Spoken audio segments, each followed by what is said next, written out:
అందరికీ నమస్తే. ఆంధ్రప్రభకు స్వాగతం. నేను మీ సంతోషి. ప్రస్తుతం మనతో ప్రముఖ వ్యక్తి ప్రొఫెసర్ వినోద్ కుమార్ గారు మనతో పాటు ఉన్నారు.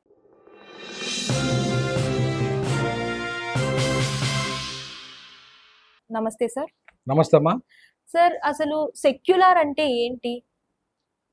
సెక్యులర్ అంటే రాజ్యాంగం ప్రకారంగా మతాతీత రాజ్యం నిర్మాణం చేయడం. That is called secular. Okay. అంటే ఒక మతం గొప్ప, ఒక మతం తక్కువ అనేది ఉండదు. సెక్యులర్ అన్ని మతాలు, పెద్ద మతమైన చిన్న మతం, మెజారిటీ మతమైన మైనారిటీ అందరూ సమానం. సో రాజ్యం మతంతో ఆధారం లేకుండా పరిపాలన చేయడం, దాన్నే సెక్యులర్ పదం ఉంటుంది.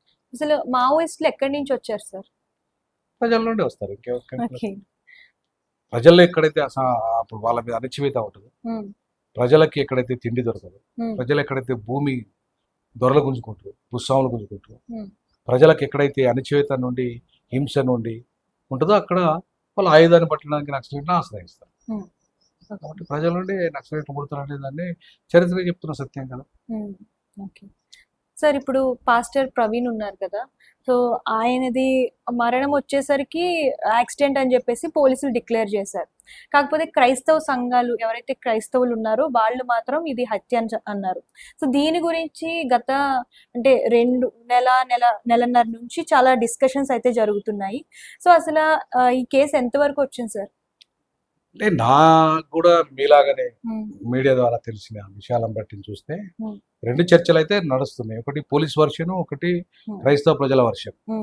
సో పోలీస్ వర్షన్ ప్రకారంగా ఇది యాక్సిడెంట్, క్రైస్తవ ప్రజల వర్షన్ ప్రకారంగా ఇది హత్య. సో ఇది ఎవరి కరెక్ట్ అనే దాంట్లో నిర్ధారించాల్సింది రేపు ఇంకొక మూడో వర్గం రావాలి. ఎందుకంటే ఇప్పుడు ఇక్కడ ఏం జరుగుతుంది ఆంధ్రప్రదేశ్ లో అనేవి తేల్చాల్సింది కేంద్రం. ఎందుకంటే జరిగింది ఇన్సిడెంట్ అక్కడ.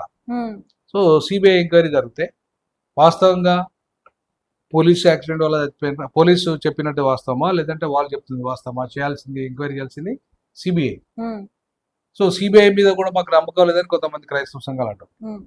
అప్పుడు ఏంటి, ఒక న్యూట్రల్ సంఘాలు జ్యుడిషియల్, ఇప్పుడు ఫర్ ఎగ్జాంపుల్ రిటైర్డ్ జడ్జెస్ ఉన్నారు, రిటైర్డ్ జడ్జిలు మన హైకోర్టులో సుప్రీంకోర్టులో రిటైర్డ్ అయ్యారు.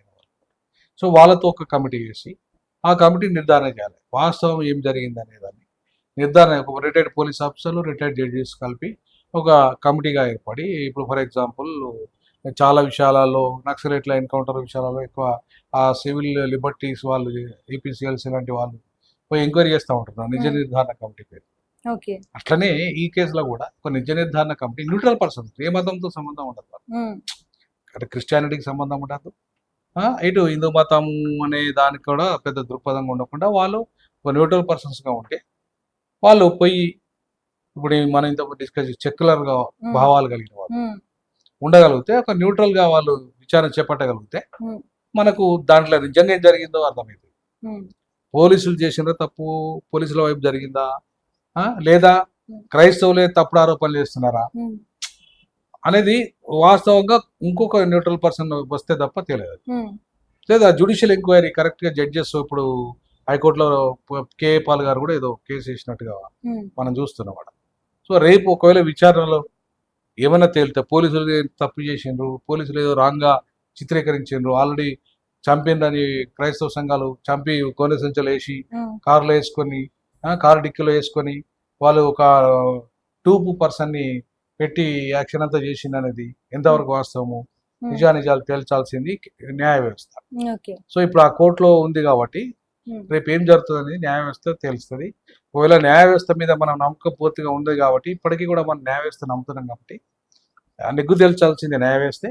మీన్ వైల్ ఏదన్నా ఇట్లాంటి రిటైర్డ్ జడ్జెస్ కానీ రిటైర్డ్ పోలీస్ ఆఫీసర్స్ తో ఒక న్యూట్రల్ కమిటీ లాగా ఫామ్ చేసుకొని అక్కడ ఏం జరిగిందో ఆ రిపోర్ట్ను న్యాయ వ్యవస్థ కనుక సబ్మిట్ చేసి వాస్తవాలు, వీళ్ళు సేకరించిన వాస్తవాలు ఇది మా దృష్టికి వచ్చిందని చెప్పగలిగితే నిజంగా ఆంధ్రప్రదేశ్ హైకోర్టు ఉన్నత న్యాయస్థానం వాటి మీద పూర్తి స్థాయిలో ఎంక్వైరీ చేయగలిగితే బయటికి వాస్తవాలు బయటకు వస్తాయి. కాకపోతే ఇప్పుడు హాలిడేస్ కాబట్టి ఈ మళ్ళీ ఏదైనా చేయాలంటే హాలిడేస్ తర్వాతనే జరిగే అవకాశం.